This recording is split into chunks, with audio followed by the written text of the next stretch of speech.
made me initially interested in ketones and ketosis was I was tracking the effect of ketogenic diets, and that interested me greatly. Before I started my research career, I was involved in providing nutrition support to athletes, and it just seemed logical that because I was beginning a research career that I should begin to try and research the things I was going to put into practice. And I could see that there were gaps in the knowledge of, how we should best support athletes and their performance, and my research kind of tried to fill that gap. We've done a number of studies in athletes looking at their ability to perform intermittent running protocol, and we've also looked at endurance athletes. In both studies, we've also been interested in this idea: can exogenous ketone supplementation during exercise improve or at least prevent the decline in cognitive function that tends to occur with high intensity sport? Our research has really shown that when you co-ingest exogenous ketones with carbohydrate, the performance is as effective as with carbohydrate alone.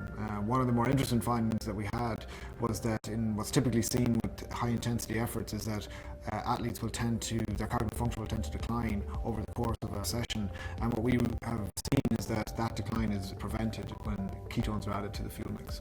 Single dose exogenous ketones will typically raise beta-hydroxybutyrate levels within about 15 to 20 minutes, and they'll tend to stay elevated for up to 2 hours. Depending on the dose, it can get you into a level of ketosis that can definitely have metabolic effects that could potentially enhance performance.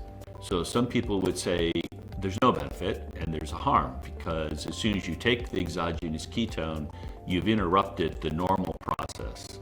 I don't agree with that. I think for a lot of people that are in ketosis, taking an exogenous ketone can top them off, particularly before an athletic event or before a heavy workout. Also, exogenous ketones have been shown to be helpful with recovery. So, myself, I blood test like before I go do a hard workout, and if I'm low, I top off.